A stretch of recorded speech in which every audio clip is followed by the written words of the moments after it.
Hey, this is Rich over at TVP Live with another quick tips tutorial brought to you by Adobe Photoshop Elements Tutorials Group. And let's jump right in. Today's poster wanted to know how to create a page curl. And you can grab any of these templates on Google search, but for our purposes, we actually can just do it by scratch. So let's start and jump right in here. We got a photo that we want to use. Let's take our layer here and first cut out what we don't want, which would be the back part of the curl that was cut off the picture. So, I mean, completely indiscriminately. Let's just start here and come down to, let's say, here.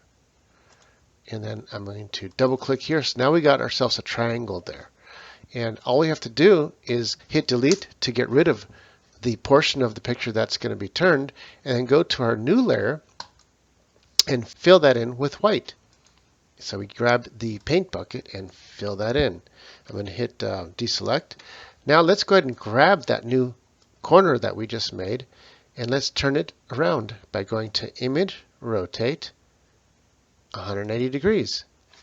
And that gives us basically the exact opposite of the curve for your curl. Now, if it was really curled, this would be not perfectly triangular. It would be actually a little bit turned. So now what we're going to do is create a new layer on top of that. And we're going to freehand draw a template of our actual curved piece of paper, which is pretty close to this one. So we're going to grab the polygon tool again. We're closely going to start at the bottom here. We want to do a curved outline of this part here. So we just start like this. And that looks good. We'll do the same thing coming back to this one, but this side will be a little bit more straighter maybe. Like this. When we get to the end here, double click. It'll create a complete triangle. And now we take that triangle, grab the paint bucket as long as we have white, and paint it in. Now we can get rid of the original triangle. Now let's just match this up with the picture underneath. So now we go to Image, Transform, and Distort. This is really simple. You just grab the edge here and pull it up, and it matches right around there. So now we got our curved piece of paper. It's looking pretty good, but we need some shadows now to make it a little more believable. For this tutorial, I'm going to change the whole size of the paper and make it a little bit smaller. I grabbed everything and I made it a little bit smaller. This way, I can work on the photo with a separate background.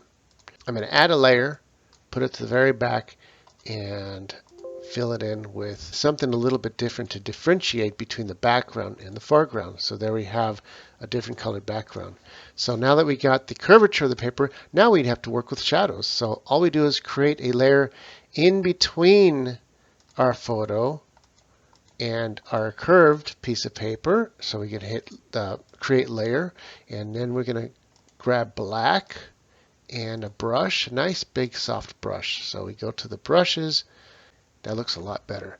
Now this is really important. This is the artistic part, interpretation of where you want the shadows. And this is for the shadow underneath. Now I want to cut off what I don't want, which is going to be everything beyond the picture. And I'll just kind of follow the picture a little bit like this. Boom. Double click, hit delete, and you got rid of the shadow part that we don't want. Now our new shadow that we just drew looks good, but it's obviously too harsh at 100%. So now we can play with the opacity and make it just really subtle like this. Look at that. It's starting to look pretty good. That looks great at 67%. Now we need an inner shadow on the back piece of paper here. But remember, that's going to be on top. So we click this paper, hit layer, so it creates a new layer on top of this, and do the same thing. Grab the brush, one nice big brush, and I'm putting it right in the center of the edge, and I'm going to go down to the other center of the other edge. I'm going to click once, and I'm going to come down here, hold shift, and click again. Boom, and that gives us a nice line. So now that I drew the shadow of the curl, we want to get rid of everything else beyond the actual curl. How do we do that? Is we choose the shape of the curl. So if I grab the polygon, hold down the control button and click on the actual curl, you'll see what it does is it creates an outline of just the curl. If I right click and select inverse, it selects everything else but what's inside there. Now let's select the layer that we're going to delete, hit delete, and it deleted everything else but what's inside the curl. Obviously that's going to be too heavy, so we go to the opacity and bring the opacity down a little bit and kind of play around with it until we like that. And we'll get really subtle. Let's go like 50%. I can take my background now. Let's make it white. And now we got our nice photo here with the little curl there. And the shadows match exactly the way they're supposed to be. Hey, this is Rich calling it quits for this tutorial, saying over and out.